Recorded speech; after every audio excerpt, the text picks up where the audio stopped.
Welcome to another episode of Chew the Fat, episode 3. They're moving quick, innit, Soups? They are moving quick. We do like 2 a week in it, so it's moving swiftly. 2 a week. This is his 3rd episode of Chew the Fat.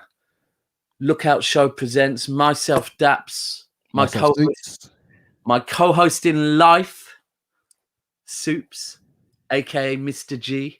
Oi. GJ. Yep. All of the good stuff.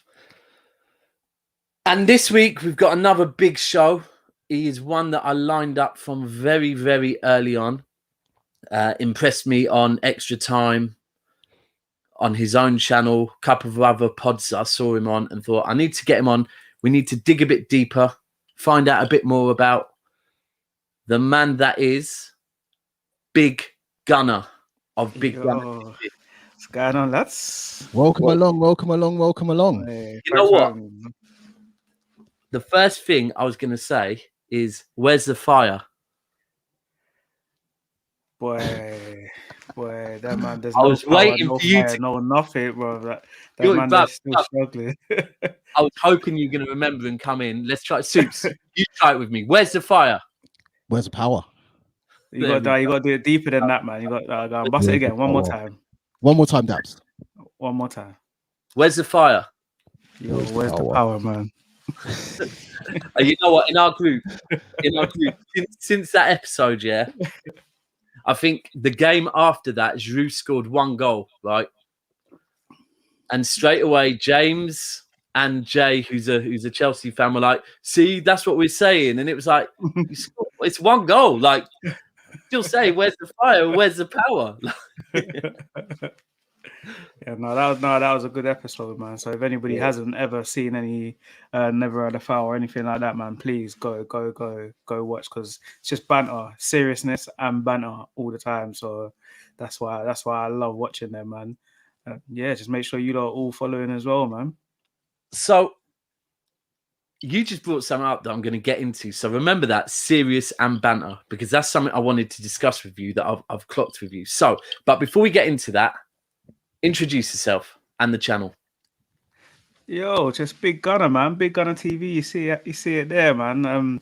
Just obviously, I love my team, love Arsenal, but I love football in general, and like I'm just trying to pride myself on being neutral when you're talking about all the other teams as well, because obviously you can't be disrespecting other people's teams, man, because football is deep, football is deep. So you have to put respect on everybody's team. Like, obviously I banter with people all the time, but at the same time, as you get older and you're doing this sort of stuff, you have to have some sort of respect. And I think where people are just trying to come up and get a name for themselves, they're going mad disrespectful right now. And obviously, like, I love talking to you guys, love talking to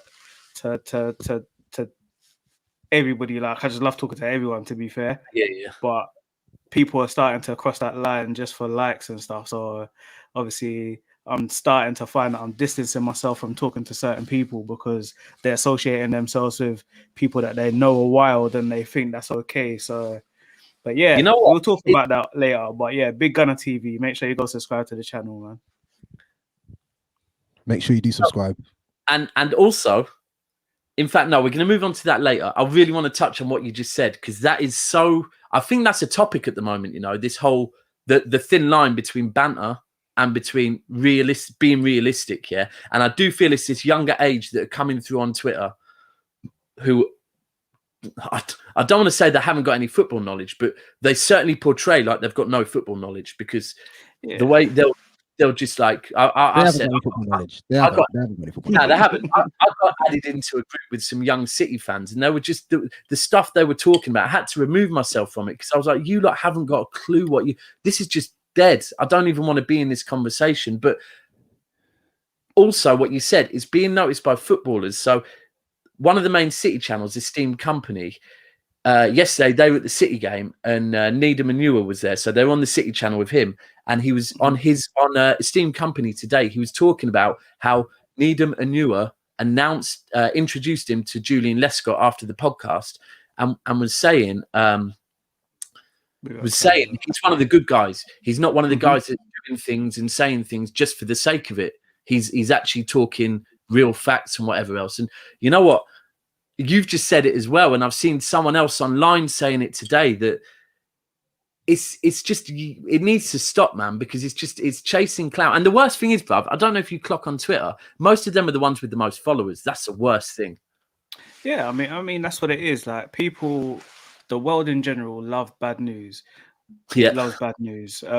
It loves people putting a downer on things. Like, no one is willing to see the good in what's happening in the world, or is even happening in their football clubs. So yeah, for me personally, I'm always Arteta in, because for me personally, he's been put in a situation he shouldn't have been given a job in the first place, but he's in that situation now. So you have to deal with it. Like, he's trying his best, he's doing what he can do, and the worst thing, he's learning on the job, which, if you're a top team, you don't really want your manager to be learning on the job. And that's what's happened with Frank Lampard. Yeah. I mean, Ole had a bit more experience, so I think it's given him a bit more time at United. But realistically, none of them should have had the jobs that they had. No. Like, if we're going to be honest, when you look at the clubs that they've gone to, yeah, like, Chelsea, Arsenal, Man United, it's mad. It don't matter. You go from not ever managing a football team to managing Arsenal. Yeah. You've gone from managing Derby and couldn't even get in the Premiership to managing Chelsea, and you've gone from managing Cardiff and Mulder to managing Man United. Yeah. Steven Gerrard's the only one flying the flag. He shouldn't have got the job, but he got the job, and look what he's doing. So Gerrard is the only one at the moment that is sort of flying the flag and doing well, man. But yeah, back to what we was talking about. Go. Oh no, I just misread that. I saw Mario initially put Pepe Barca, and I was thinking, what? You meant Pep. You meant Pep. Oh, Yeah, Pep. but I see what Mario's saying about Pep getting the Barcelona job, but this has been brought up a few times. He got the Barcelona B job, and that's like a good couple of divisions below. So So Pep was a club legend. Ollie was a club legend. Frank Lampard was a club legend. Arteta, club legend. Club legend, but he was part of the team that won the first trophy in 8 years. So, and automatically. And to be fair, you know, everyone knew it from. I mean, there was a reason when Pep came over here that Pep reached out and brought Arteta to City. Like, Wenger had been bringing him up from, like, it's almost like Wenger saw in Arteta what Cruyff saw in Pep. Yeah. And when you look at the style of the positions they play, they're very similar positions. But I'm all for Arteta as well. Just to let you know, I am so for Arteta. City fans, if someone plays for City for a month, we all of a sudden love them, and it doesn't matter where they go, we'll always love them. But with Arteta, I just think I've seen I see a lot of similarities in what he is doing at Arsenal to what Pep did at City. The difference is, at City, Pep did it with a lot of resources, whereas Arteta is having to do it without the board's backing as much as Pep has. Like, yeah, I mean, obviously the levels of money and the quality of players that Pep walked into was slightly better, so he just needed to put his spin on it. Once they got used to what he was doing and he was able to bring in what he wanted, then, you know, it's just amazing what they're doing again this season after everybody wrote them off at the start of the season. including the best. This is the best Liverpool team that we've ever seen in football history, and look where they are. So, you know, you know what? Again, you know what it comes down to? What I honestly think it comes down to with people like Pep, and racism isn't the word. I need to find the words that I'm looking for, but I think they're just discriminated against because of where they come from. Because even down to Arsene Wenger days, like, they just didn't want. I didn't feel like they ever wanted Arsene Wenger to win, and the only time they started wanting Arsene Wenger to win is when, you know, we got to like 4 or 5 years without a trophy. Yeah. Then it was all, you know, we want Arsene Wenger to win because he plays this amazing football. That's just the English media way, isn't it? Like, English media, when someone's it rubs off on people. It rubs off on people, doesn't it? We big up people like Sam Allardyce and Roy Hodgson, and let's take out Roy Hodgson because he's actually won trophies in other countries and stuff. So let's take out Roy Hodgson, but, you know, Sean Dyches and people like that, they get bigged up for what? For playing ugly football. They're just. Oh, I just don't get it, man. When we get people that are over here, as much as we hate Mourinho, but the media couldn't wait to kill him. Like once they saw that he wasn't as funny as he was before, they couldn't wait to put the knives in. And now they don't even mess with him. They don't call him the great one anymore. No, They don't even. His name is not mentioned as the greatest. Now it's just Jose Mourinho because now they got their new favorite in Jurgen Klopp. So, but yeah, I mean, it's just funny. There's so much with the media that I think is just. I mean, I'm biased with the media. I hate the media anyway, away from football. I can't stand the way their broadcasts. I mean, let's not get into politics and stay away from that. But I hate the media as it is. But then, from a City point of view, I mean, I've seen the way the media came for us. I do believe it was spearheaded by Liverpool. I think the fact that I don't know, as a City fan, you notice this, but you know the whole UEFA thing with City and the whole when it came out, City are facing a ban from the Champions League. You know that dropped on the Monday after we won the Premier League, right? That's not a coincidence. That goes back to what you were saying earlier about like there's some people like who do podcasts and stuff who are spreading bad news or bad vibes. Bad vibes and controversy sells. It sells, and the other thing is the worst thing on that one though, bro, is that it linked back to the New York Times paper, which is owned by Liverpool, right? And it happened the Monday. We won the league on the Sunday. On the Monday, when all the commercial deals are going to start rolling in and whatever, it comes out City are facing a ban from the Champions League, right? Next season. Now, anyone that had any sense, and people in papers have sense, know it's not going to be sorted in the season. That's going to take a while. But it just got broadcasted straight away. That's just the way the media is. Now, right, so we've got away from the football politics, right? I just want to ask a question to Gunnar. So me and my brother growing up, my brother supports Spurs. I support Man United. My sister supports Spurs. My dad supports Man United. My mum supports Spurs. The reason that me and my brother picked our teams is because one Christmas, my dad couldn't be bothered to write the names on our Christmas presents for a pair of boxer shorts, like our first pair of boxer shorts. So one pair of boxer shorts had Man United boxer shorts. One present had Spurs boxer shorts. I got the Man United ones, so I'm a Man United fan. My brother got the Spurs boxer shorts, Spurs fan. So why Arsenal for you? Sorry, before you say that, before you answer that, you can find the pictures of Soups in his underwear online still. Nah, you don't want to see that. No one wants to see that. But yeah, why Arsenal? No, there's no why, to be honest. It's just everybody in my family supports Arsenal. I don't think they support another team, to be fair. None of my first cousins or second cousins that I can think of support anyone else other than Arsenal. I got actually on my mum's side, my cousin Richie, he lives in East Ham, so he supports West Ham. But other than that, everybody in my family supports Arsenal. My auntie, she's got a season ticket at the Emirates, so yeah, from my dad, to be fair, So it's tribal. I think it's one of those things, like we've had this conversation in our group before, where like Mario, I think Mario was mentioning, if your dad supports a team and your dad is into football, I struggle to find how you're going to support anyone but your dad's team. Like if you're being bought, I mean, I remember, so I grew up, my real dad supports Watford. He's from Boreham Wood, supports Watford. And I lived with him till I was 3. Then my mum remarried to a Manc who supported Man City. Now I remember until my real dad moved away to another country when I was about 7. Until then, I was being bought City kits and Watford kits. When I went to see my dad at weekends, I was going to see Watford.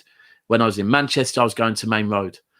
And it was just like, I didn't know what was going on. Like, I was just like, luckily they weren't in the same division, but it was a no-brainer. I was supporting one of them two. The minute my real dad moved to Watford, it kind of became and I lived up in Manchester. It just became, I was going to Main Road every week and whatever. So, but like my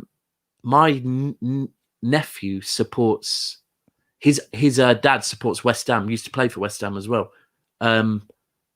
But Rio Ferdinand. Yeah. But he went through from the age of about 8 till about 11. He went through Manchester City, Liverpool, Arsenal, Tottenham, Leeds United, yeah, and this is recently, right? Not this year, a couple of years ago. Leeds United, never once West Ham. It's like he was doing it to piss his dad off, yeah. And he settled with Liverpool at the end. But I just think if your dad supports one team, I mean, Soups, you went with that as well. Dad's I did, yeah. Luckily, but the boxer shorts are spoken, so you know that's how it is. I've got an Arsenal question for you from the comments, Gunnar. Daps as well. Do you think Arteta should get sacked if he doesn't get a Europa League spot? No. For one, he won't get sacked, and for two, we don't know what was agreed at the start of the season. Very it true. might have just been improve on last season, and we'll sort you out the season after. But we know you've got a lot of dead wood to get rid of. But at the same time, you're looking at sort of not Man City, so you're looking at sort of West Ham and looking at their players and Aston Villa, and then weighing it up and thinking, are these players actually better than your players? So from that, but I don't think the board really care that much, to be fair. Just bring out another kit. That's it. Like, I think I've got 3 kits and like 12 different training tops from this one season. But so it's just, and you're pretty good on TikTok, innit? Who, me? Was it TikTok you did that thing on where you keep switching shirts? Oh no, I just did that on my phone, man. I just did that on yeah. You've got a nice selection of tops. Yeah, no. So obviously, originally, so basically, the big gunner I started off as the big gunner, and then I thought, you know what? Arsenal were doing bad, so I'm going to be honest. Arsenal were doing bad, so I was like, oh, do I really want to talk about Arsenal every week? So I changed to the away day show, but at the same time, I was like, you know what? I actually really support Arsenal. I can't do my team like that. So I was like, you know what? I want to keep it the big gunner, but I would just call my shows the away day shows, big gunner on the away day show, innit? But obviously, my second team has always been Juventus. So every year I get a Juventus kit. Much like boss, yeah. So you see me wearing that shirt in it, and you saw me wearing the home and away shirt in it as well. So I always get Juventus shirts. Yeah, kits as well. To be fair, they're like Arsenal. Yeah, and then PSG started bringing out Jordan kits, so I started getting those kits, and then I've got the hat and the t-shirt to go with what you're wearing. So lucky I didn't wear it because it would look like we're all matching in that. But I like the one with the. Have you seen this where the color? It's like multicolored, like purples and blacks. Yeah, I see that yesterday, but I can't spend any more money this month, so that would be a next month thing. But I just love because it was away days. I just bought all the away shirts. I was buying away shirts. Black Friday came and I went mad still. Hit up Ty. You like football shirts? Hit up Ty. Yeah, no, I should. I see he's always wearing a different one as well. I think I've got about 20 shirts that aren't Arsenal. Bruv, nice prices. Very nice prices. I'll sort you out. So throw that question up for Gunnar real quick. It's a good question. Hold tight, Mario.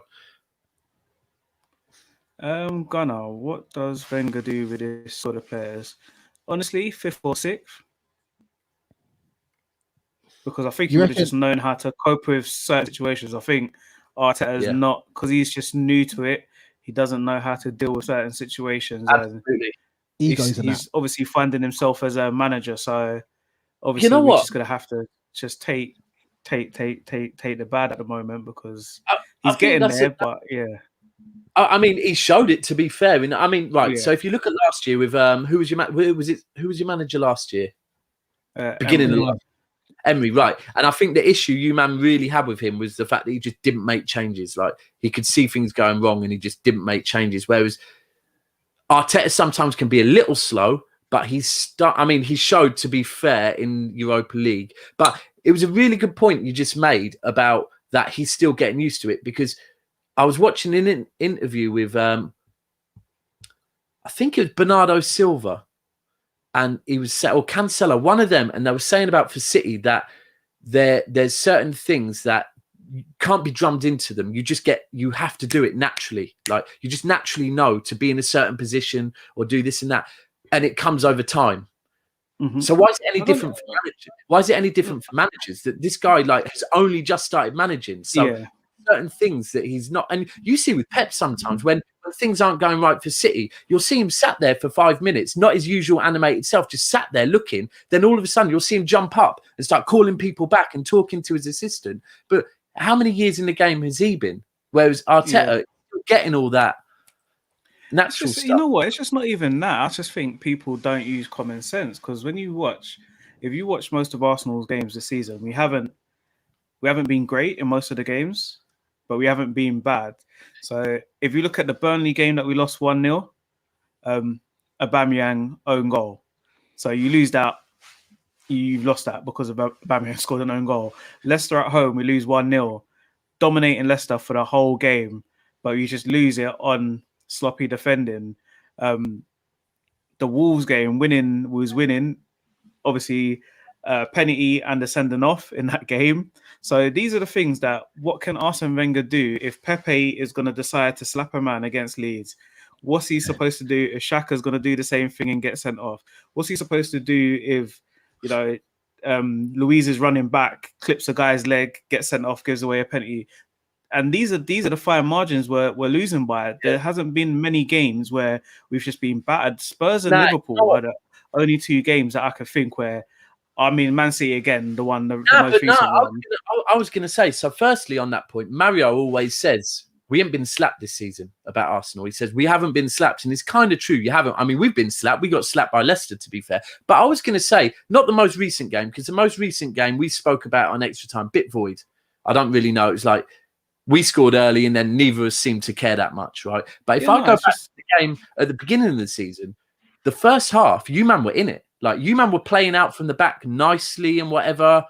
But then I guess the difference is the quality of the players ultimately is going to get. Because David Luiz makes a mistake in that game as well that leads to a goal. It's individual mistakes, which at the same time you say, Arteta, should you be playing this guy? But at the same time, we know David Luiz on his day is going to give you a monster performance. But at the same time, he's always 2 seconds away from doing something stupid to get himself sent off or give away a goal. So Arteta has to take the blame in that sense, but I don't think people blame the players enough because if you look at who we've beaten since Arteta has come in, we've beaten Man City in the FA Cup, beat Liverpool last season. This season we beat Manchester United, beat Chelsea. So when the top games come around, the players can perk up, but it's what they're doing against the rubbish. And again, obviously, you can say Arteta needs to be able to put that into his players' heads that every game, you've got to treat every game the same. But, if Aubameyang is missing chances or Lacazette is missing chances, how can you blame Arteta for that? I don't know. I can't see where you go with that argument. I think it's a bit of, I've said this for a while, that I feel, and this is the dead wood that he's trying to get rid of. I feel that there are some players at Arsenal, right? So the one thing I think is massive at Manchester City that Pep gets involved with, and at some other clubs as well, is I think he pays a lot of attention to the mentality of players when he's signing them, right? I think there is a lot to be said about the mentality of players, having winning mentality, wanting to win every single game. And maybe he drums that into them, but I definitely see it that even when we're 2-0 up in the 89th minute, I'll still see players chasing back. And I think there's 1 or 2 bits of dead wood. And this is what I think Arteta is doing at Arsenal at the moment, is finding the players that don't have the right mentality and getting rid of them. But the fact, people don't say that these are the same players that we've had from Emery and Arsene Wenger. So some of these players have been here. Some of these players have that mentality. If you look at the people that has been brought in this season, in the last couple seasons, they're all winners. No matter what anyone says about Guendouzi, the guy wants to win every match, and that's why he just takes it over the top sometimes because he always wants to win. Torreira was a Torreira was a fighter. Tierney. Another fighter, Gabriel, he's the one that speaks. Like, he's the first, when Arsenal lose, he's always the first person to jump on social media and apologize for a performance because he's just a winner. Even down to Cedric at right back, he's not a kid, so he's got a mentality that he wants to win because he's won the Euro, so he knows what winning is about. But there are other people that you sometimes you look at them and just think, do you care about losing enough? And that's what you've got to get rid of. You know what? The other thing that really shows Arteta's doing the right thing is on Never Fouls Arsenal podcast, The Arsenal Way, which we need to get you on. They were talking yesterday about the two guys that have gone out. Maitland-Niles. No. The ones that went Schalke. Is it Schalke? Mustafi and Kolasinac, yeah. And aren't they causing a madness over there with the manager? Yeah, apparently they got rid of the manager. But when I was just actually listening to someone from Germany today, what he was saying about the situation, he was saying it wasn't them two. It was more than that. Like the manager didn't know some of the players' names and was speaking to them in the wrong language and stuff like that. So, and when I realized who the manager was, I was like, wait a second. That's Christian Gross. Like he managed Spurs back in '95. Yeah. So like, why is he still managing for? Like he don't know what's going on with the world. So yeah. So like, Soups, I saw you put the mic up. You've got something to ask. I know you have. I know you're. No, it's fine. It's fine. Okay. Something that you touched on earlier. Right. Yeah, when you were saying about you like to pay respect to people, and this is what I wanted to touch on with you that I've noticed, right, is that you are one of these people that you like the banter. You've got the banter. I'm not saying you haven't, but at the same time, I'll banter a bit, but then I can be real about things. I can say City's a small club, all of that and whatever. But you, in the episode where I was ready to go in on Liverpool, right, but you held it back nicely, yeah. You just happened to also bring up the fact that, like you were saying to James, be humble. Please be humble. Like, don't do this, because it's like you're like, all right, if you're going to do all this, then we're going to have to talk some facts, but don't start doing all this stupid stuff trying to blame it on this and that. And I like that about you, that you don't just want to slander someone for the sake of slandering, but at the same time, if it gets to that point where you're going to have to shut them down. I mean, I had to take him down on Twitter. Was it yesterday or today? It was today or yesterday, to be fair. But I was just like, just continue to be humble, because that's when people are going to come for you, innit? And I like to banter, but obviously I'm not a star. Like, none of us are stars, innit? But you know what? From the time you have a following, no matter whether it's 10 people, 1,000 people, 2,000 people, 10,000 people, from the time you have a following, you have to be careful what you say. Yeah. Like, you have to, obviously you speak your mind, innit? But you have to also be respectful, because at the end of the day, people are listening to you. People, if they believe, some people just automatically put other people on a pedestal. So they automatically, listen to everything you say, and then just whatever you say, they run with that as well. So like, just a quick example is, I must have said that Ibrahimovic was wrong for what he was saying about LeBron. And straight away I got backlash. Like, jumping in my DMs, and I was like, you lot are not listening to what either are saying. You're just backing Ibrahimovic. And I think that is the problem with people, actually. They back people more than they back, say, their team, or more than they actually back their family in life. And I keep saying it, if a lot of you put this much energy in your life, you would be millionaires. Yeah, but real. Rather sit there on Twitter and start arguments over stupidness. And it's not even stuff you don't know what you're talking about. I saw again on Twitter today, and it's like you keep bringing up relevant points to what I'm seeing. Someone saying, why do people ride out for players so much, like, over their team? Like, they'll be like, say, for example, and this is just a random example. I'll do it about myself. There's certain City fans that will ride out for Mahrez. Mm-hmm.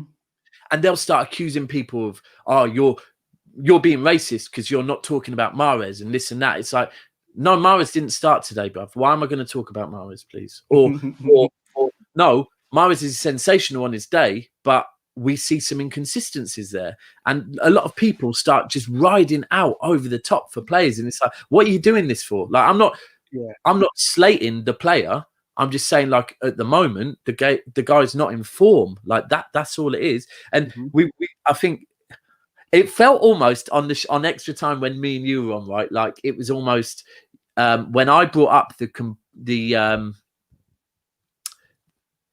comparisons between Saka, Greenwood, Foden, and you were like, don't compare them, let them play football. And I almost like watching it back. I was like, oh, he took me wrong. He thought I was trying. Whereas I don't like comparing. Like, be clear, I really do not like comparing, especially with youngers. Just let them play, right?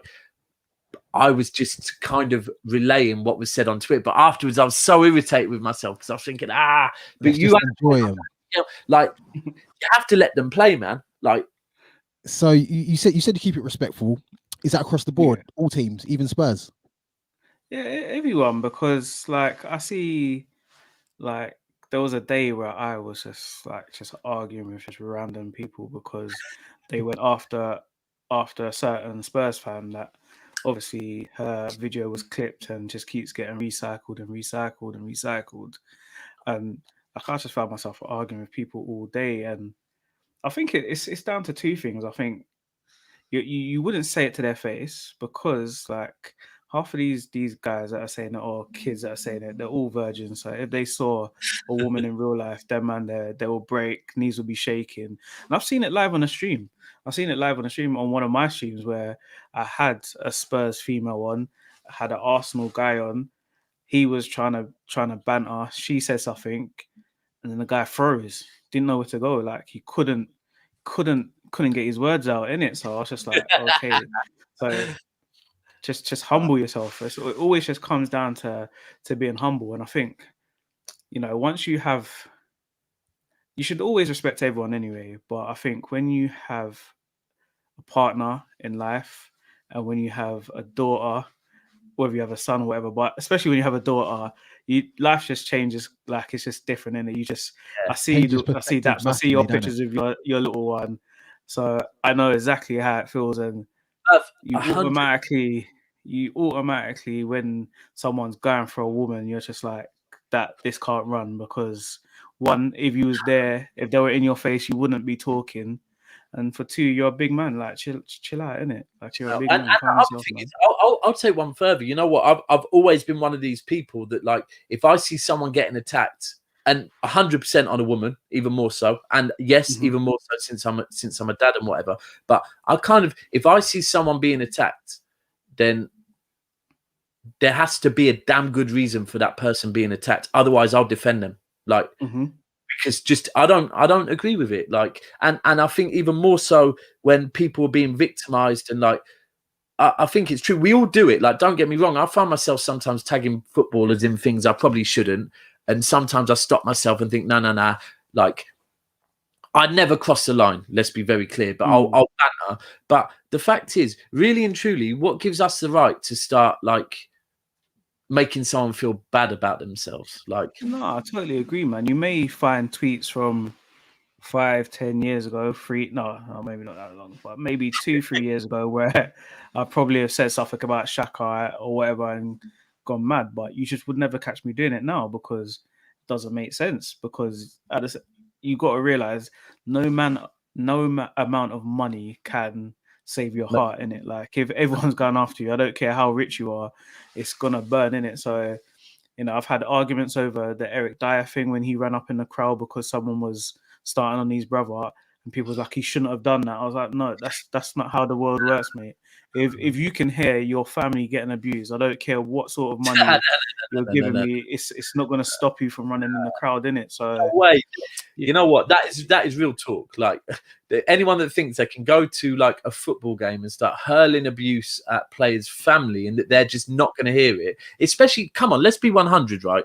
These footballers, even we talked about the winning mentality. Even if you don't have the Cristiano Ronaldo mentality as a footballer, you still want to win, right? So if you've had a game of 90 minutes, of like passion and like intensity, and if you haven't got the result you want, then you hear someone talking about your brother, and you think, come on. Like, listen, this is why I never went mad, because I could see Mario said Shaka and Arsenal fans is a madness Marmite thing. For me, when he did that, throwing his shirt and swearing at the fans, I wasn't even mad at him. I was like, do your thing, bro. Like, Were you at Like the they're abusing you. were Use you them at the back. game, or did you watch it on TV? I was I at that game? I wasn't at that one. I was at when the same thing happened to Oboe. Oh yeah. When he got subbed on and subbed off. Yeah, I was at that game, God and bless I him. was at one of the games where Ozil was getting mad abuse as well. And I'm just like, if you guys are gonna abuse these players, you have to take back what they're gonna give you. They're gonna throw their shirt. They're gonna kick bottles. You just have to take that on the chin. Like we were abusing them, so that's how It's they're gonna react. They're human beings, isn't it? Mario described it. Like the reason I asked that question, were you there or did you watch on TV, is because Mario described it yesterday on the Arsenal way, and the way he described it, because he was in the crowd, Yeah. he said it felt different. Yeah, I can So, imagine. I'm guessing if he was at home, he probably wouldn't feel as aggrieved as he did just watching it as he did actually being there and experiencing what was happening. So I think that kind of elevated how angry he was at him. I think the one thing you need to look at is that the same way, and I get it, I'm not defending, I guess I am defending both sides, because from a footballer's point of view, like, you're built up in, you've played in this intense environment for 80, 70, whatever minutes, yeah? You're feeling really, like, intense, and then things start happening, so you react differently. Same way, if you're in the crowd, yeah, and you've invested all that passion and whatever, and then you see a player do something that goes against it, you're going to react differently. Like, The thing is, you don't need to go. I always say this, like every time I go to the Emirates, I say to people, why do you come? If you're gonna stand here and cuss Arsenal all game, why turn up? You don't, no one's holding a gun to your head and telling you to come. The same as players don't lose games on purpose. Nobody steps out on the pitch and says, I'm gonna play bad today. No one does that. Yeah. No, unless they've just taken some mad £2 million bung. Nobody does that. So why do we go so mad when players play rubbish? Because some obviously some players play rubbish more often than not, but at the same time they're not doing it on purpose. You've got to think, who signed them? Why you put them in that position in the first place? Like, they shouldn't be in that position in the first place if they're not good enough. So you can't blame the player for being in a position that was given to him. Same thing when they cuss Mesut Ozil. I don't cuss him. We gave him that stupid contract. What do you think was going to happen? Like, why would he turn it down? Why would he take? How can you turn to somebody? Everyone was like, "Oh, if he loves the club, he's going to take a pay cut." No, you think my managers can tell me to take a pay cut to save the company? The other thing, this whole, I wish people would stop this love the club thing. Like, there's certain players you can claim that love the club. There's very few at the moment, like anywhere, because come on, not many players play for the club they love. Like, let alone if they're not from this country, they don't love that club. They're just employed. They're just employed. They're employed. They're employed. Yeah, I mean, with Mesut Ozil, I think he genuinely loved the club. Like, he looked at, especially when Wenger was there, he looked happy. He looked like he enjoyed playing for us. The thing that I've come to realize with Arsenal is that when we've given players big contracts, I reckon we've told them we're going to get other players in. So if you've signed Mesut, if you've gone out there, you've kept Mesut Ozil for 350 grand, why have you not built the team around him? Yeah. That doesn't make sense. Like, you've given him all of that power by giving him that money. You know he's going to get hate from players within the club because they're going to be thinking, well, I show up. So someone like Aaron Ramsey, when it comes to negotiating his contract, he probably would have said, you know what, I've scored in this cup final, I've scored in that cup final. Give me that same money because at least I've, won a trophy for the club. So Arsenal put themselves in that position for me. I don't know, man. It's just mad. And I think, Mario, I agree. Like, he took his time coming off the pitch in it because obviously he felt he should have been substituted. But again, if we're gonna throw it at the players, we've got to be willing to take it back, man. And that's just the way I feel about it, to be honest. Like, it's the way he threw his shirt on the ground though, and gave you know up. What? Players have done that. Players have done that in the past, and it's just, you're going to pick and choose, because if Thierry Henry had done that, would anybody have said anything? If Ian Wright had done that, would anybody have said anything? Yeah. So it's picking and choosing for me. It's picking and choosing anyway, because if it was if Cesc Fabregas had done that, everybody would be like, "Oh, he's young," you know. I think the So, argument for is, me, you don't think those types of players would do it? I mean, but I'm saying if they did do it, like, what would the reaction be? Yeah. It wouldn't have been what happened to Xhaka. It just wouldn't have been. It's because, like Mario said, he's Marmite. So people love him, people hate him. He puts in 5 good performances, then goes 10, 11, 12 bad games. So, you know, and that's the issue. I think that is the real issue, that deep down, we don't like his footballing brain. So whenever there was a chance to attack him, it's just there, isn't it? So moving on, where do you think you're going to finish this season? I've said this from the start of the season. I said we're going to finish 7th, so I'm still confident we'll finish 7th. And what do you think about the Europa League? I think we're 3rd. If you were to go on the basis of the league, then we're probably 3rd favourites, because obviously we're behind Man United and we're behind Spurs in the league. So naturally we would be 3rd favourites. It just depends. Like cup, anyone can win a cup. Yeah. This is what I say. Anyone can win the Champions League. It's just the luck of the draw. When it gets down to the nitty gritty, do Barcelona get drawn against Bayern Munich, so you lose one of the top teams? So like, we're basically hoping that Man United get drawn against Spurs to knock one of them out, and then you're step closer, aren't you? So I'll be 100. That Zlatan injury, I think the luck might be in Man United's corner right now, with the fact. Yeah, I think they're favourites. I think they're favourites to win it. I'm hoping that they've got that pressure and they crumble under it. I've let them get to the final. Ollie, you'll fuck up. Don't worry. You know what? Judging by the way they're playing against Palace, I don't know about that. What, have we got another 2 points? We got another 2 gained. What's the score? Well, not yet. So yes, 0-0 at the moment. Yeah, 17 minutes gone. Don't worry about that. But there's still time.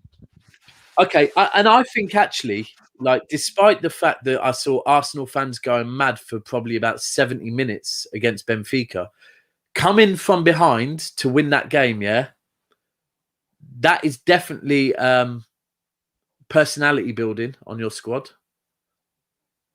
I think. I mean, because last season the same thing happened and we got knocked out. So now this match is going to be obviously even bigger because you're a step closer, but it's against the team that knocked us out last year. So this is where we're going to see the real character. The games that we had coming up, Leicester, Burnley, Liverpool and Spurs, I said we was going to get 8 points from those games. So far we've got 3. So if we beat Burnley, then if we draw the next 2, then I'll be happy with that, to be fair. So yeah, these are all things, you know. Saka's just going to give you. It's just about the big players now. Like, they've been chilling all season. They now have to step up in at this crucial time of the season, man. And notoriously, Arsenal do kind of kick into gear at this. Yeah, they do. Not every year. Yeah. We do. And you know what? It's just about the defending. If we can get that sorted again, then I'll be confident. I think. I mean, is Partey going to get a run of games this season? I doubt it. Like, I mean, I wouldn't even be playing him. Like, honestly, like, against Burnley, I wouldn't play him. Why would you play him? Why would you risk playing him? Just give him another week. Give him another week's rest. Bring him on for the last 10, 15 minutes, or equally start him and try blitz Burnley and win the game by half time. Is what teams should be doing. Like, the top teams should be going to these places, blitzing them, and then if they need to make subs to bring off their better players, then take them off. But in this situation, my pillow knew you. That one dropped to reveal. There we go. in this one, I would not play him, to be fair. Just give him another rest. I feel like with that one, and I don't know the ins and outs because it hasn't overly been spoken about, but this is where I feel like Arteta's been a little bit unlucky, because he's obviously trying to bring in the players that he wants, that he thinks are going to make a big impact. He obviously saw Partey as one of his primary people he wanted to bring in. That's why He's probably one of the first that he's brought in. And then this has happened. And it changes a lot because, I mean, I've seen at City that you bring in a DM that you bring in players that you want in certain positions, and the knock-on effect in other positions is massive. So, yeah, I think missing Partey, he obviously saw Partey's a big piece of the jigsaw. And now Partey's... I mean, we spent that money to get him in, so he was always going to be a massive part of our team, and to not have him when we needed him has obviously affected the team, because it means you're playing El Neni and Xhaka in midfield, which isn't really going to beat anybody, is it? I like Ceballos. A lot of Arsenal fans don't like Ceballos, but again, Ceballos playing with Xhaka, they both don't trust each other. They both don't trust each other because they know neither can defend. So again, it's just them cancelling out each other. It's just whoever plays with Partey just looks 100 times better. Xhaka looks 100 times better when he's played with Partey. El Neni at Old Trafford when he played with Partey. Best we've ever seen El Neni play football. So again, that's what happens when you bring top players in.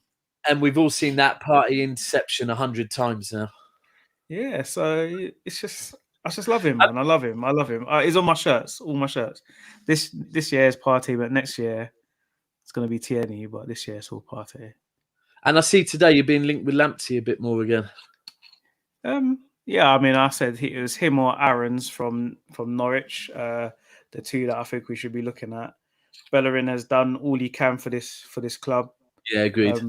No bad words to say about him, to be fair. You know what? When he first joined you, he was sensational. He was really... I mean, you can't get over the serious injuries that he's had. Yeah. In the Premiership anyway. In the Premiership, you can't do it. Like in Spain, he's going to probably go, if he does go to Barcelona or if he goes to PSG, wherever, they're going to have the ball all the time. So he doesn't need to worry about defending. At the moment, the reason why Bellerin was always good for Arsenal when Wenger was there is because we were always had the ball. We was just about 60, 70 possession every game, or at home anyway. So his defending was never really questioned, and if it was, he had the pace to get back. But now he's lost that pace, and it seems like his footballing brain, he just doesn't look confident anymore. So I think now's the time that we actually get money for him, because again, we don't want another situation where we're losing another player that you could get money for free. I mean, Oxlade-Chamberlain's the only person in the recent times that we've actually got decent money for. Him and Martinez, to be fair. So hopefully we can get some money for Bellerin. Just keep letting players run down their contracts to the last year, and end up obviously letting them go. It's just I mean, some of it has been players are rubbish. So with the current batch like Mustafi and Kolasinac and that, they're just not good enough in it. So that's gonna happen because you can't really extend it, because then you're gonna have them forever, and nobody really wants to sign them, so you can't get rid of them. But yeah, there's no excusing the Van Persie, the Ramsey, the Ozil, the Sanchez, all of them. Yeah, thanks a lot for Van Persie, by the way. That season he came, swore he loved it. I mean, to be fair to him, that's all he done for all the years he was in England. He had essentially three seasons of football. One that he had with you guys and 2 seasons with us.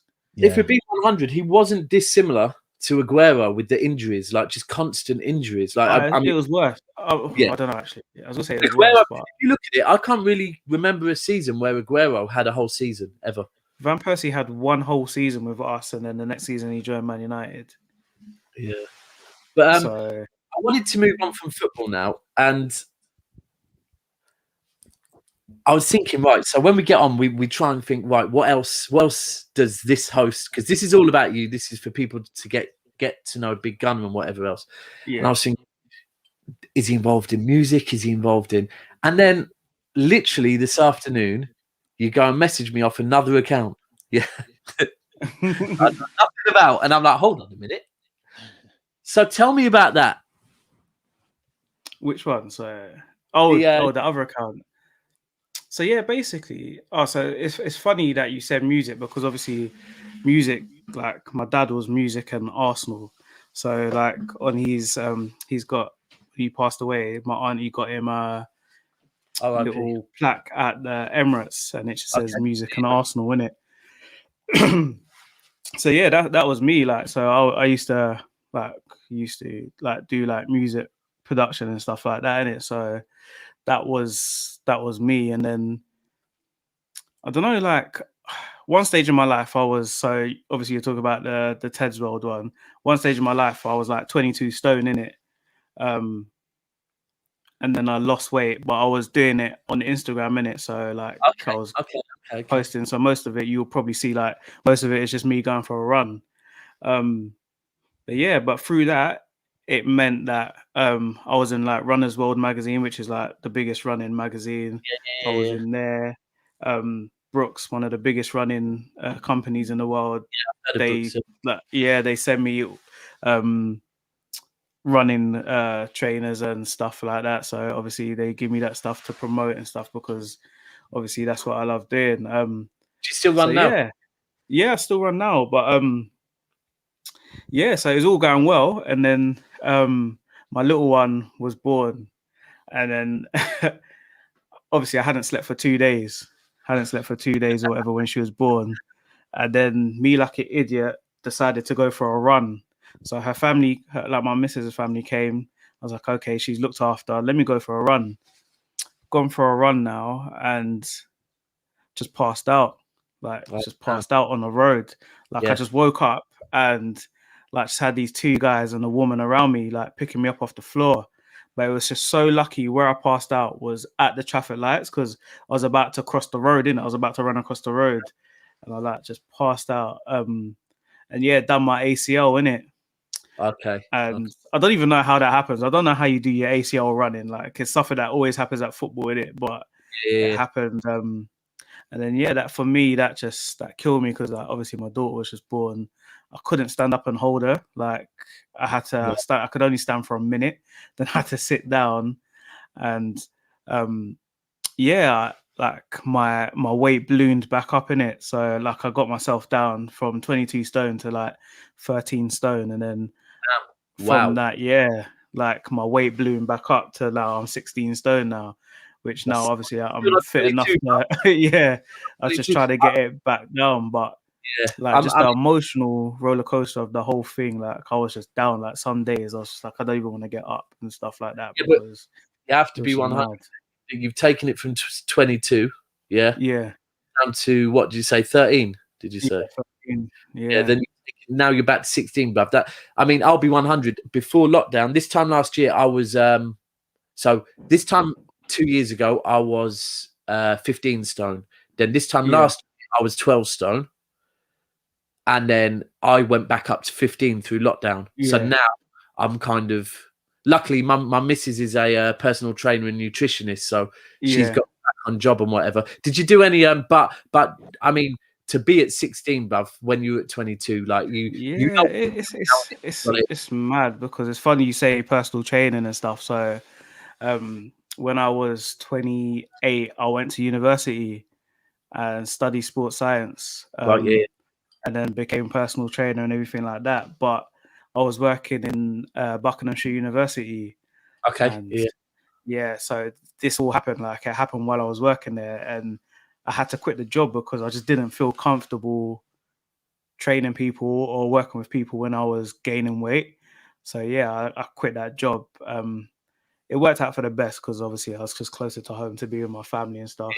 I suffered from anxiety, because I don't know if when your daughter was born and you had to leave them to go back to work, that was just it was mad. Like, one day I got to the train station and I froze. I couldn't move. Like, I was just stuck at the train station. Had to get a cab to come and get me, to take me back home, because I couldn't move from the spot.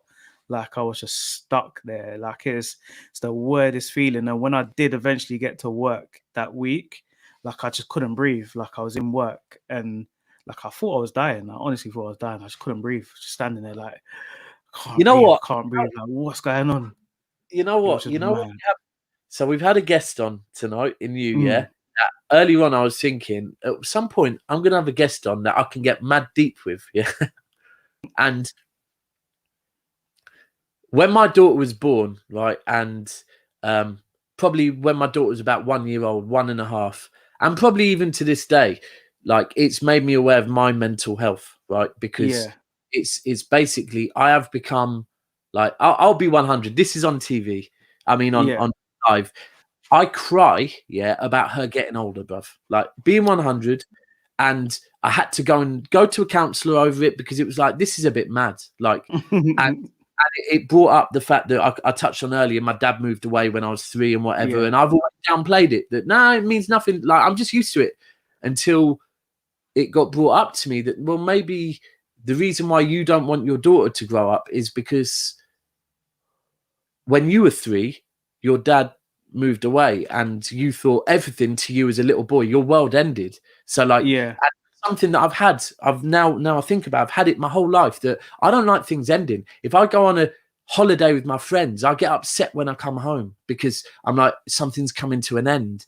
And like, I literally with my daughter, it's like my daughter and my dad, like yourself, my dad passed away. Then I had my daughter, and then I relied on my real dad, and I had a daughter, and it was just very.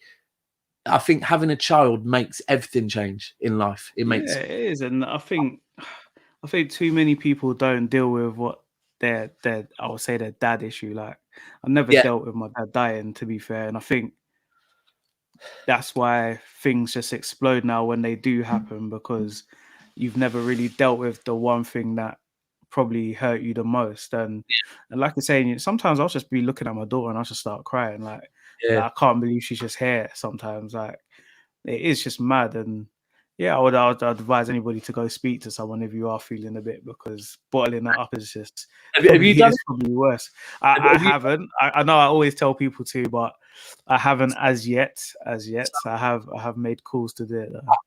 I'm a big believer in it, and the first thing I'll say to people, and again, you've done the whole losing weight thing. So if I was to say diet to a lot of people, they think diet is losing weight.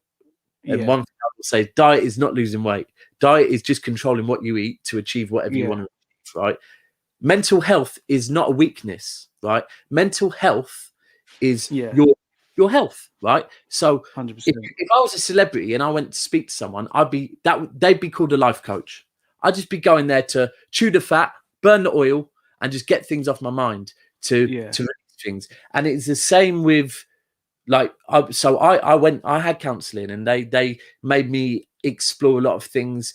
They made me understand why why my real dad that lives thousands of miles away is the way he is, and understand what he's been through, context to everything.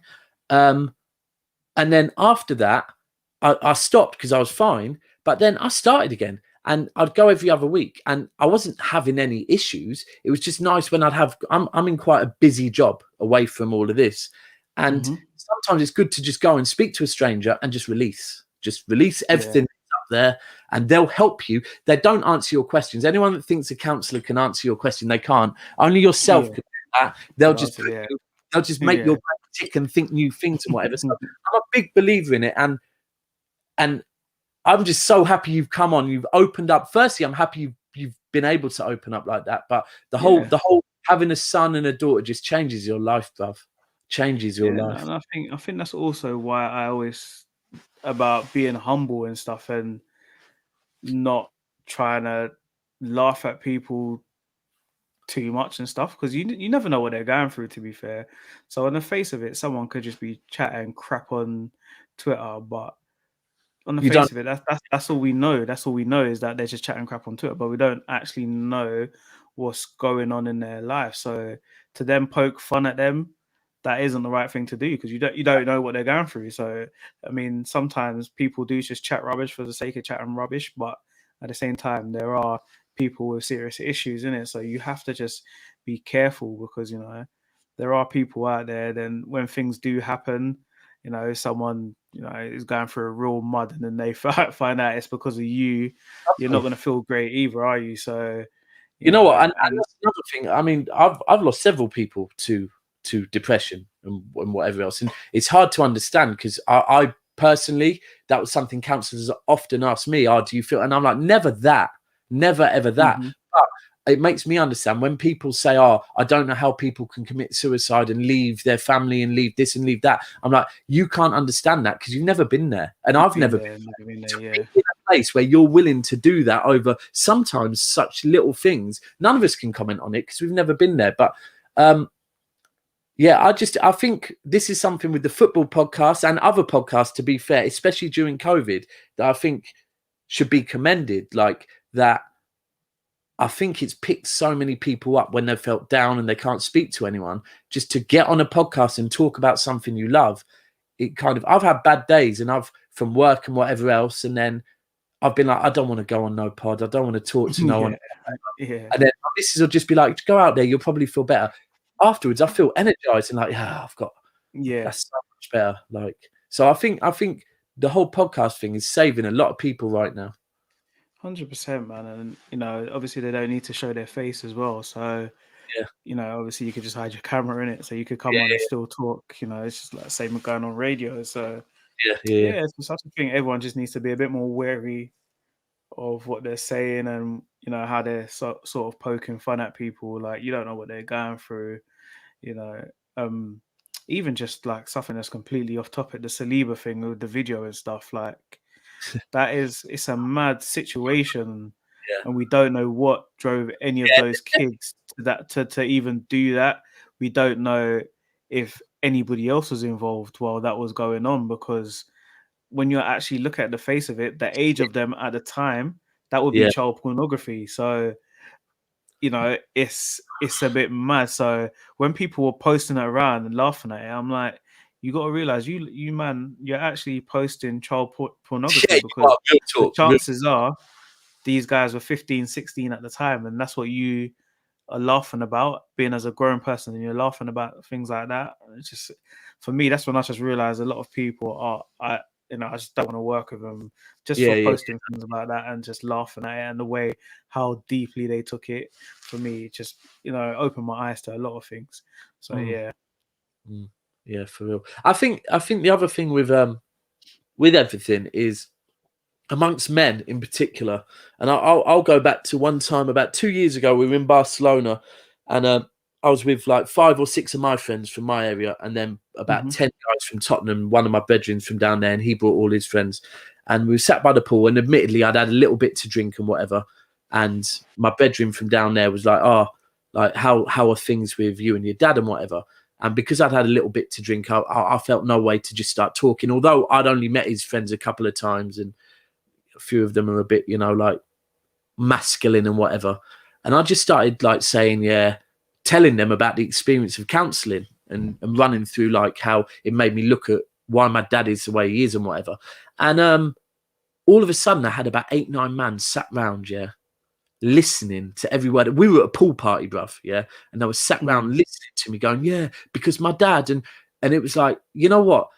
None of you, and 1 or 2 of them, after I spoke to my friend afterwards, he was like, it's so good because they've got issues, and I keep speaking to their dads and saying, look, you need to help your son because they've got issues. And their dads are like, no, we don't have issues, we deal with them. And it's like, no, your son's like an alcoholic, a raging alcoholic, to deal with the issue. And there's a lot of things where as men, it's kind of like it's seen as a weakness to talk about it almost, but the minute you talk to a man about it, they're willing to open up about it and they're willing to listen. So, and I've seen that through the podcast thing, that like a lot of men are willing to talk about all these things if they just see another man talk about it.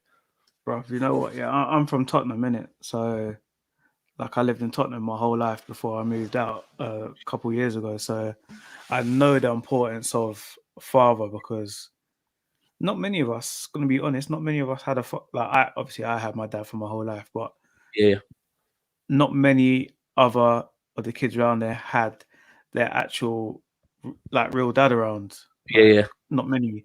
Like in school, I remember like just talking to people and they were shocked that I lived with my dad, my mum and my dad.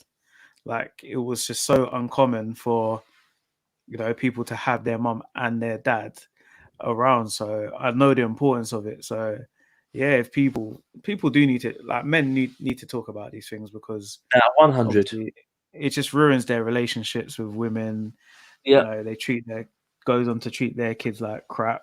And like, yeah, I just, as we said earlier, I can't imagine not treating my daughter with, like, I just give anybody, if anybody ever heard that I weren't looking after my daughter, I give anybody listening to this permission just to punch me up. Yeah, Like, please. just beat Yeah, the hell out of me. real Like, talk.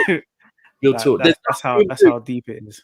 There's nothing you wouldn't. There's nothing. I mean, Soup's got a little. Well, I want to say a little boy, but Soup's boy's like bigger than him, and deep. Soup's boy sounds like gigs. Like he's that deep.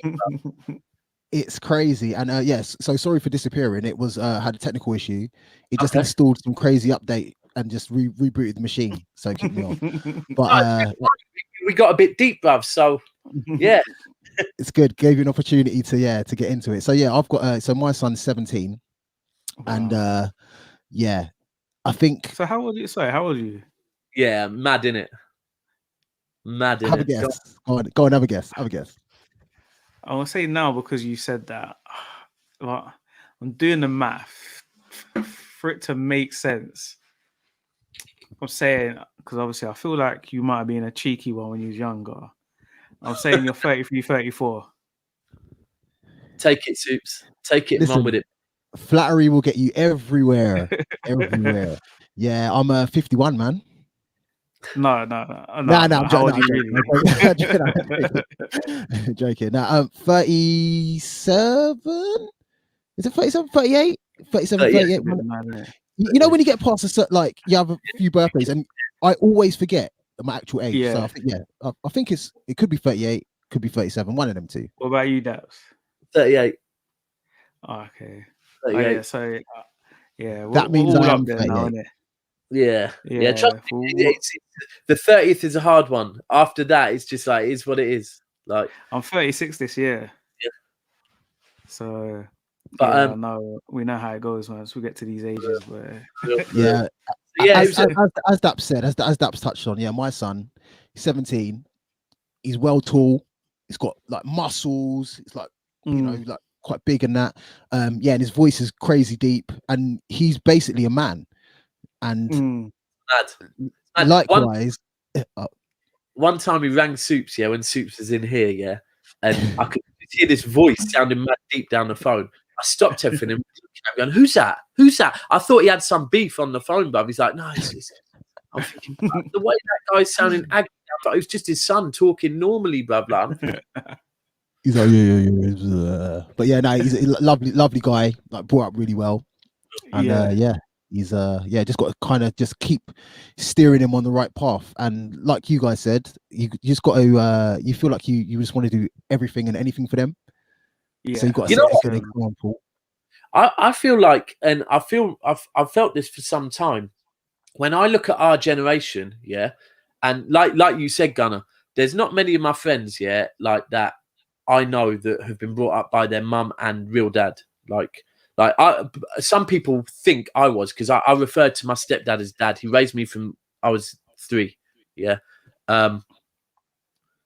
I remember I had a girlfriend who had like her mum and dad were together, and it was rare to me. I was like, "Wow, fucking hell!" Like, damn, okay.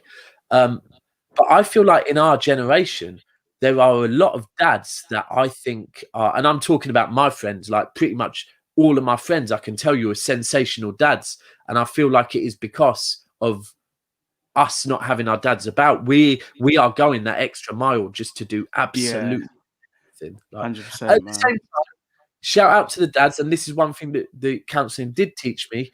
I get it. Like in my case, my mum left my dad, so it wasn't my dad's fault. Like my dad moved away after my mum moved up to Manchester and whatever else. So I'm not blaming him, but I'm just saying a lot of us come from homes where we didn't have it. A lot of people that think it didn't impact you, it probably did. You just do not realise. You just have no idea. Yeah. I'm sure you guys did touch on it. So, but I was away, and it's so important to. It's easy to kind of skirt around any issues or barriers that you have, and it's easy to not deal with problems. But my advice, and I'm sure you guys are giving the same advice, it's so important to just deal with things face on, deal with things straight up. And the best way, the quickest way to a destination is through, or whatever, between 2 points is through it. I've definitely butchered that idiom, but it's about yeah, definitely dealing with any issues that you've had or any issues that you're dealing with, speaking about it, being vocal, and then talking it through with mates, with friends, doing it on podcasts or whatever. Yeah, It's just good therapy. It's good to talk. I have to give a shout out to you because Soups has been there through my worst times. He's been there, and a lot of my other friends have been there through my worst times, and work colleagues. Shout out to them. But the other thing is that you don't realize, like, if you don't deal with it, you're just passing that problem on to your child. Like, that's the thing. Yeah, like, you have to deal with it so they don't have the same issue. Like, 100%. And that was what drove me to counselling, to be honest, because I was like, my daughter, I do believe, is an empathist, but I had to, like, she's good with it. She's really in touch with her feelings and other people's feelings, but I had to deal with it for her sake as well. So yeah. But listen, let's move on to some more positives. I know that we're going to collaborate a lot more. I've got a lot of things that I want to get Big Gunner involved in. Definitely during the Euros, we've got some things planned, some dates planned that I want to get you involved in. But what can we see from Big Gunner coming up in the future? Yeah, just the same. Just trying to, like, right now, I've got Big Gunner talks where it is just talking to people who I've seen on Twitter, Instagram, and just in life who I think are role models. At the moment, we're concentrating on women. So it's just showing all the women role models that, you know, I'm not saying that they're not role models, but you don't always want people looking up to, say, Kim Kardashian or Beyonce. Like, just that unrealistic. That's not realistic for where you come from for every female. So it's about showing them what's out there, like other things that you could do. Like, I've got doctors, football players, people with MBEs. Interviewed Abby Summers, who's she works in Sony, but also does all the Spurs podcasts and stuff like that. I've come across her. You know what? There's females in football and, like, in the podcasting and also in the music thing, in the whole A&R and all of that. There are a lot. I know Soups knows. What's that? Tiago, father, you know where to find me. When this segment's done, fully. Hold tight, Tiago. As well, real talk. Like I said, a lot of people around us are good role models. But okay, so that what's that called? Is that on your channel? Yeah, so that's just called Big Gunners Talks. And at the moment, I'm doing greatest 11s. So anybody, if you want to do your greatest 11 for your team, for it could be anything. Like I'll be getting the Man United, Man City guys on. Please get that. I need to be on that. We've got two guys from Australia coming on to do the Australian greatest Premiership players. Wow, that's a good one, you know. Yeah, so I've picked my team, and they're going to pick their team, and then we're going to see how many players we get in common and see whose team is actually better. Wow, that's Australians over here. I didn't realise that would be quite tough. Cahill and that. Yeah, there's some. There's Cahill, Faduka, Harry Kewell. You know what? It was just Australian players. Yeah, so Mark Schwarzer, Bosnich, Mark Bresciano. There was just like loads of. Loads. Oh, Craig Moore. If you're doing that for every country, some of the countries. Yeah, so it's just up to what people decided to do. So we had the same guys. They did one last week where they done the best players that weren't born in Europe. So all the players, obviously, like Messi was obviously in there, but they didn't choose Neymar. Crazy, isn't it? They didn't choose Neymar. Wow. Don't get me started on Messi because I'm worried he's going to beat my club. So don't get me started on him. But it's just you come on. You basically choose which one you want to do. Like you could choose any in the world, and we just come on and just do it. 45 minutes and simple. I'm coming on. I'm going to do the top 11 Grenadian players in the Premier League ever. I swear, someone's actually going to do the Jamaica one as well. Actually, players that would have played for England or Jamaica. So what? That was going to be. Is Antonio going to be in? They could have been Antonio, John Barnes. They're like the team was just like there's just so many out there. But anyone. John Stones. John Stones after that video, isn't it? Dion Burton. But Dion Burton did play for Jamaica, didn't he? So If you can get me in Yeah, one there's of just them, loads, man. get me in one of Listen, them. it's just whenever you're free, I'll send you both a message, and whenever you're free, we'll just hook it up, man. I'd love to do a City one on that still. That'll be good. But yeah, I it's will just shout the roof from the rooftops about that as well. Whenever you're doing it, just let us know, yeah, and we'll make definitely, sure that we man. And share it, then promote it and stuff. that's just Them foreign ones like them finding. I tell you one would be like a if someone comes on and does a Asian, like the best. Actually, yeah, I might, yeah. Yeah, big up realistic Gunner Laurie. Here He's they asking what part of Grenada I'm from. Probably my cousins. You know what? Real talk, we probably are cousins. My family's from Paradise, and Hermitage, and St George's. Link up soon. Link up Twitter. half Bedford is like Bedford's got a mad Grenadian community, and real talk, most of you are related. Real talk, And obviously, then I got a show of Laurie as well. We've got the OG show, which is like old Gunners. So we just talk about past years. Like today, we done Arsene Wenger's greatest 11. So it's just a different. I just choose a topic every year, every week. So it could be a year, could be a competition or whatever. I mean, I've just got a different show like literally every day of the week, man.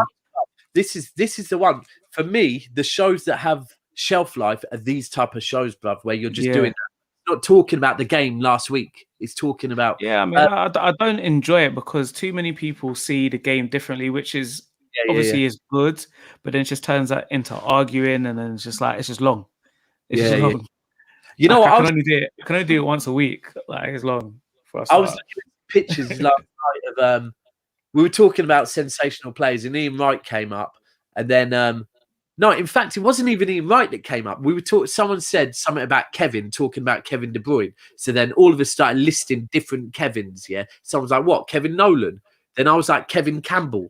Right. Then I started finding some pictures of Kevin Campbell and Ian Wright, but they're original Aubameyang and Lacazette with the style, everything.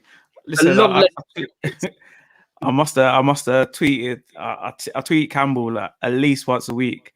Like I just want to interview him because, as I said, like when everyone talks about obviously it's your father that gets you into a team, but sometimes it's the players that you can relate to.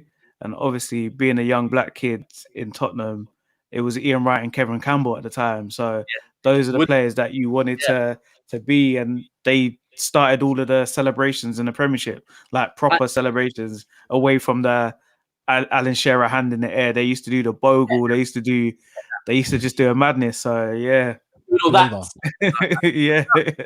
Real talk, and it was another City fan put in there. Ian Wright was my favourite player growing up, and even more so that it was Sean Wright's dad, right? Sean Wright Phillips' dad. And then if I'm being 100, like I can remember my first two experiences, my first two memories of football. One was Crystal Palace, Liverpool, Ian Wright, Mark Bright. That might be just before your time, but it was like Crystal Palace weren't a top team, but they got to the semis or the. Didn't you think that's where? Obviously, because I studied Ian Wright, I know he came back from two broken legs to score the winner as well. So Ian Wright and Mark Bright, and then Bright, yeah. Gaza crying in 1990 World Cup, but Ian Wright, I can honestly say, is growing up my favourite footballer, and the one goal that stands out for me is that chip from outside the area where his head was down looking at the ball against Leeds. Yeah, he just dug it out, and it just but he's just contagious. And when you look at his partnerships, Mark Bright, Kevin Campbell, I just wish he played with Henry. Like I don't think it would have worked, but the him and Bergkamp worked for a year or two, didn't it? It was amazing. And I mean, again, he adopted both of those kids, didn't he, Bradley? Sean. So shout out to him for doing that as well. Like that's what I'm saying. You know what? And then even when you watch him now, you can't hate him. Like you just can't. You can't look at him. And even when he opens his mouth, and you can't hate him. And the way he came out defending the youngers, like the younger, like Michael Richardson, Alex, is it? What's her name? Alex Scott. Alex Scott. The way it was very similar to the way Raheem Sterling. I spoke about this the other day. How I rated how Raheem Sterling has taken abuse, but the minute the abuse goes on the youngers, Raheem Sterling stepped up like that can't run. And the same with Ian Wright. The minute he saw some youngers to his generation getting abused, he's like, nah. Say what you want about me, but do not say that about these youngers that are like getting jobs. Like it's mad. I got his autograph about 3 months ago. He was staying Hey, just up the road from me, my missus' friend's mum's yard, because I think his missus had gone to Spain and she came home and had to quarantine. So he had to move out for a couple of days. So I was going to check old friends and happened to like just be up the road. And I was like, what? Get me an autograph. Only on a piece of paper. But yeah, the guy was he was just contagious. Like, it was just a styly, and only he could get away with them circle glasses as well, them circle frame specs, and just still pull it off. Oh, yeah, when the man dyed his hair blonde, gold, just all of the things that people like Jabril Cisse and all of these people started doing after, he was like in the Premiership. He was the original one to start doing all of those mad things, man. Just a real trendsetter, man. We talk about Sean Wright Phillips. His son was floating around our first team for a minute. We've just literally in the last transfer window sold him to Stoke. But so there's another generation coming through now. So that's crazy, man. That's it's mad crazy. to see him right, granddad, bruv. That's football heritage. Okay, so I just want you to. We're going to wrap it up now, but I just want you to give one more shout out of where people can find you. Yeah, just on Instagram, Twitter, YouTube, Twitch, all Big Gunner TV. It's just the same on all of them. So you can find me in all of those things as Big Gunner TV. If you're into running and that, then you can find me on Ted's World. But football related, it's just Big Gunners TV, man. Yeah. And listen, people, go and check it out. He's a very real Arsenal fan. He's a very balanced Arsenal fan. Shout out to Mario Twister Rutty, the Arsenal way. If you just want to see the usual Arsenal hype, head over there, because Mario yesterday, hats off to you. That was a Gunner. Go and watch it. Go and watch it. The guy. I've only caught half of it so far, so I haven't watched the whole thing yet. The way Mario can twist, like the worst thing is, I said to him today, I said, you know what? Yeah, you're confident and almost borderline arrogant, but I respect that what you are saying, yeah, is actually factual. And that's the take something factual and make it more important. That it's so unimportant, but you're making it sound so important. Like, you're talking about beating a team 3 years ago, yeah, that are currently winning everything, but it sounds mad important the way you present it. So Big Gunner, thank you for coming on. Thank you for getting so deep. Thank you for inviting me, man.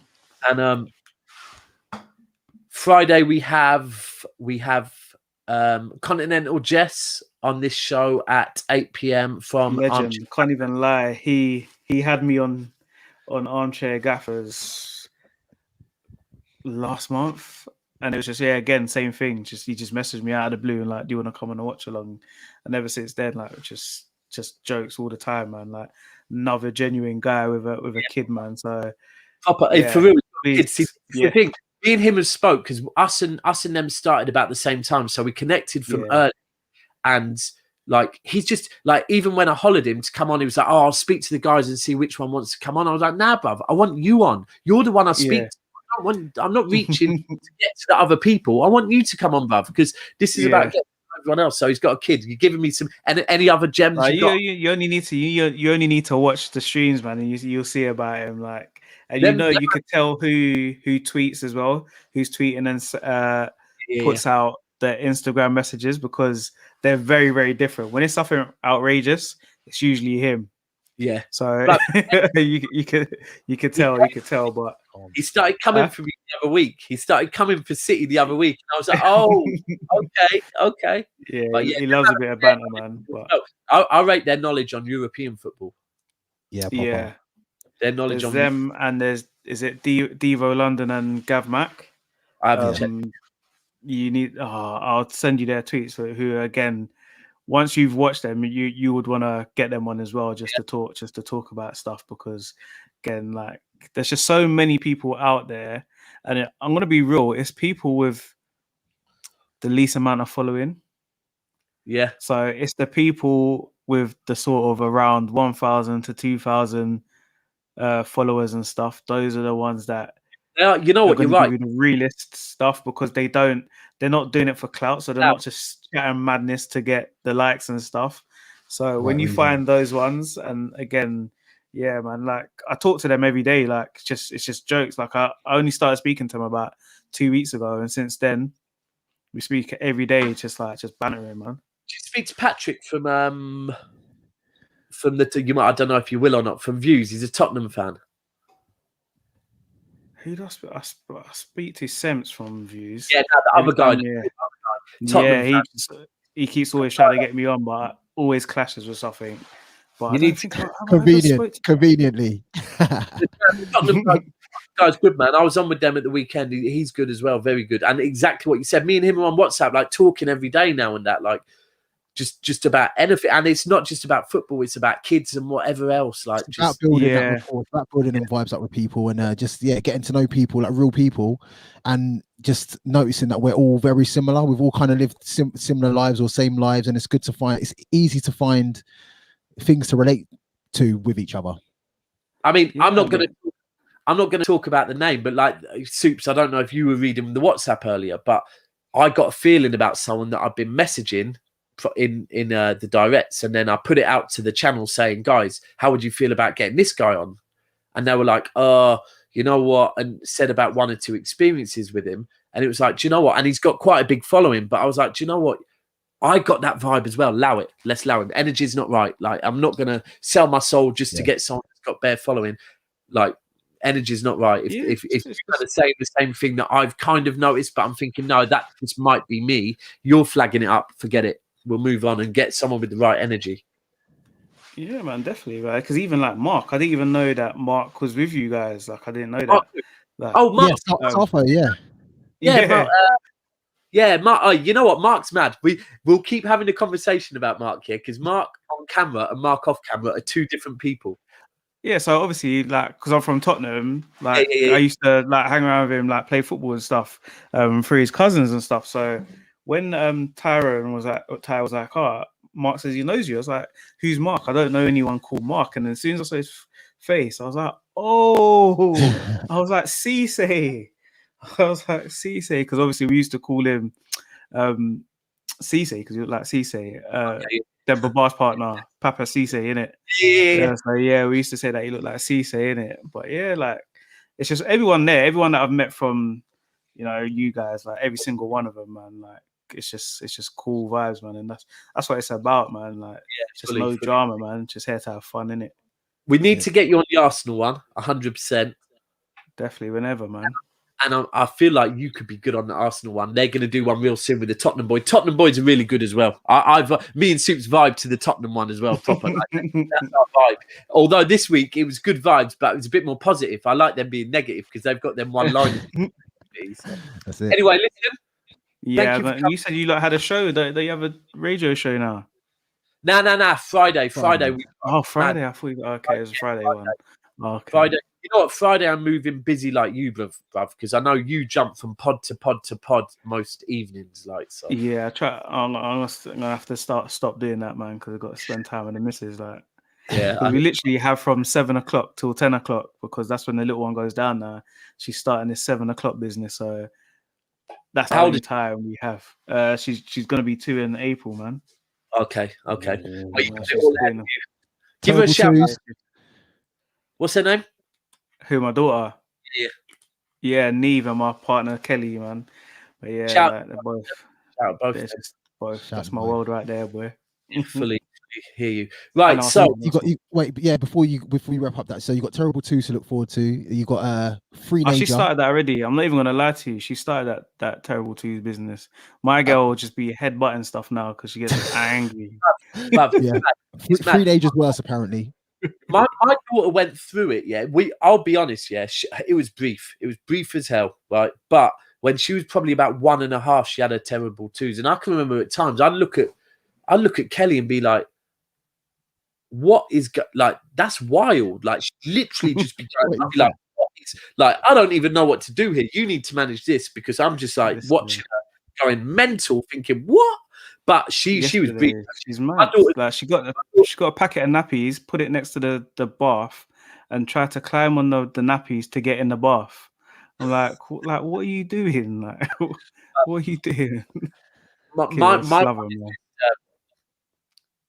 my one's just mad. Like it's the way she educates us is mad. Like she from young, if I would be stressed and I'd snap at her, then I'd be driving her to nursery and I'd say, I'm sorry for snapping at you. And she would be like, it's fine, but you didn't need to speak to me like that. You could have spoke to me in a way. And like even the other day, we were telling her she should be happy and looking forward to going back to school. She turned round and I woke up to this, her turning around to her mum, and like her mum kept saying to her, yeah, you should be looking forward to it. You should be happy. It's going to be. And she said, Mum, I will decide if I'm happy or not. Don't tell me. And I'm thinking, Banana, banana. oh, you're bang on. No one should ever tell you how you feel. Like, real but yeah, it's been an amazing show, bruv. We say thank you very much, man. I know it's 1 hour, but it's got to an hour and a half now. we've been trying to cut it down, but sometimes when conversation goes a certain way, it's like, right, we're going to knuckle in and we're just going to go through this. So thank you lifetime, boy. for watching, and we're going to catch up real soon anyway. So it's Definitely it's a Lookout Show presents Chew the Fat. Daps, Soups, Gunner, we out.